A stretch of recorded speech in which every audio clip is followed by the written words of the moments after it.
Oromiyaatti nama hedduutti nama isaanii fayyadame mana murtii akka gad lakkisan ajajullee poolisiin ammoo ba'uu dhowwuu jirti jedheetiin himachuu jira. Warra kanaan wabiin ba'uu dhowwan jedhan keessa tokko obbo Abdii Raggaasaati miseensa Shanee Gumii Abaa'ooti. Akka obboleessisaa obbo Gammachuu Raggaasaa jedhetti obbo Abdiin jishan caalaa hidhame. Wabiin gad lakkifamu jedhanillee poolisii iddite. Tan irratti hoogganaa biiroo bulchiinsaaf nageenya Oromiyaa obbo Jibriil Mahammed illee ayyuu dubbifne Tsaayidaamtoon nu erge. Maatiif abukaatuun namoota naannoo Oromiyaa bakka adda addaaf magaalaa Finfinnee keessatti hidhamanii mana murtiitti deddeebi'aa turanii mirga wabii manni murtii eegeef poolisiin hojiirra oolchuu dide jechuudhaan komatan.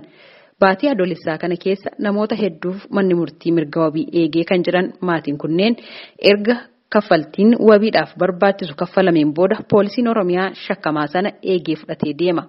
Kun ammoo magaalota hedduu keessatti irra deddeebiidhaan mul'achaa jira jechuun komatan.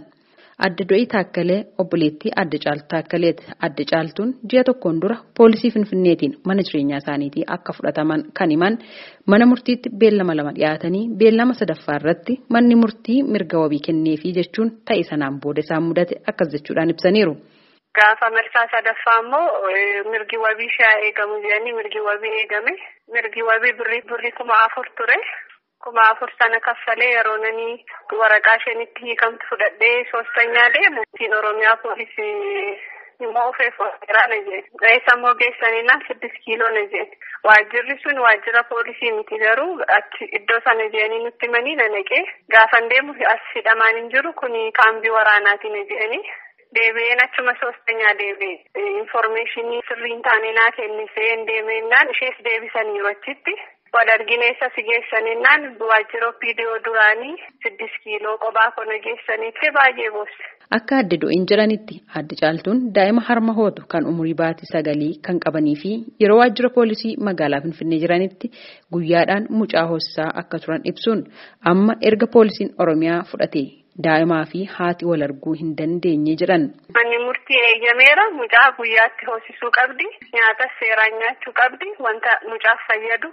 Miriindaallee waan akkasiillee gashuufii qabda jedhanii isaan ishee gargaaranii akkasitti galaafii turetti. Warri asii immoo argisiisuuyyuu na dhorkanii jiru.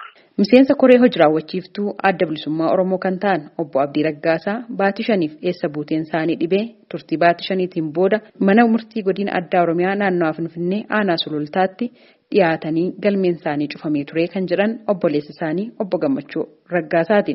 Nama 10 waliin dhiyeessanii turaniyyuu poolisiin qaama duraan himannaan kan duraanii ajjechaa shiina poolisii burraayyuu irratti raawwateen wal qabatee jedhanii sun ammaatti waan itti fidan illee hin jiru. Immoo tursiisuu akka fedhan haala isaarraa odeeffachuu danda'eera. Godina Shawaa Lixaa magaalaa Amboottis lakkoofsi namoota mirgi wabii mana murtiitiin eegamee fi poolisiin deebisee hidhuu baay'ee akka ta'etu ibsama. Adda Duulee Seedaa namoota kanneen keessaa isaan tokkodha. Hawweetan Darajjee intala Adda Duuleeti. Waa'ee mirga wabii harmee isheetiif manni murtii eeguu ilaalchisuudhaan akkas jetteetti. Mirga wabii gameefi ture mana murtiitti achi waraqaa fixnee waajjira poolisiitti fudhannee deemnu koronaa yaalamanii bahuun jedhanii achi erga guyyaa isaan jedhan erga dhumee booddee immoo gaafannaan poolis koomishiniitu barbaada qorannaa biraafi nun jedhan.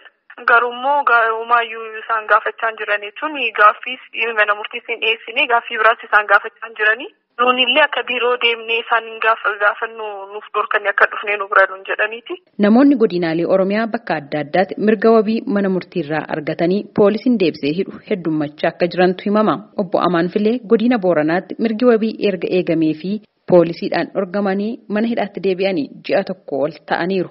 Abukaatoof gorsaan seeraa manneen murtii federaalaaf naannoo Dr. Tokkummaa Dhaabaa yeroo baay'ee maamiltoonni isaanii erga mirgi wabii kabajameefiin booda poolisiin akka hin baane dhorkuun amaleeffatameera jechuun ibsaniiru.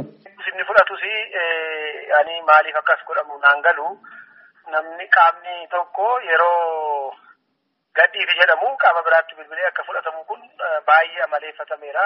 Naannoo tokko keessatti illee aanaarraa aanaatti kun har'a miti ka jalqabee yeroo fakkeenyaaf Dassuu Duulaa irratti Amaan Filee irratti akkasuma Abdii Raggaasaa irratti illee akkasuma yakki yoo jiraate qabuun hin danda'ama. Yakki biraan yoo jiraate yakki itti shakkamu yoo jiraate qabuun hin danda'ama.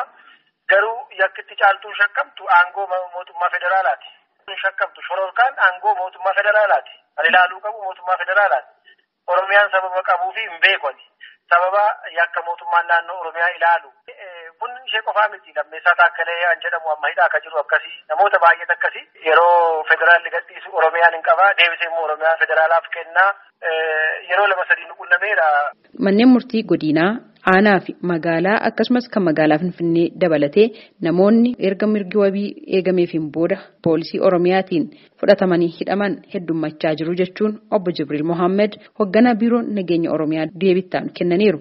Namoonni himataman kun hedduun isaanii galmeen isaanii bakka adda addaatti kan gurmaa'etu jira.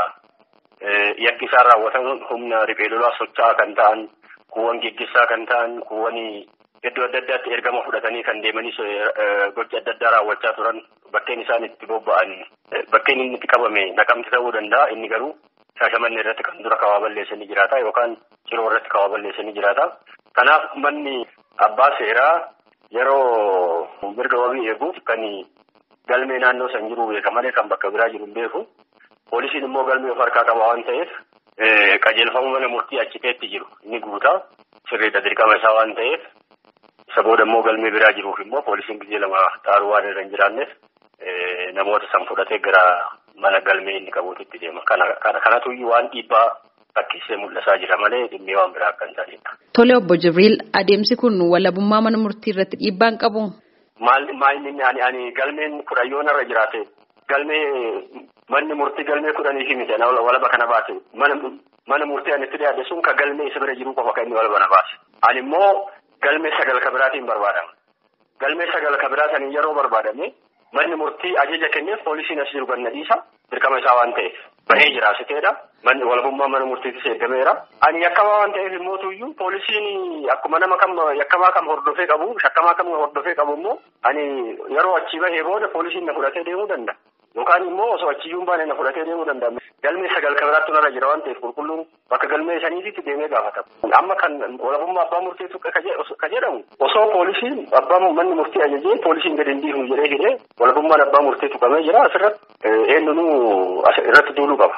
Inni kunis jira amma fakkeenyaaf maqaadha yoo isin ibsu barbaadin akkasiis jira kan poolisiin gadi gadhiisuu didu. Kan akkasii poolisiin tasa wanni minaalbaa taa qammaatti toon raawwatamee nu biratti laalameen jiru.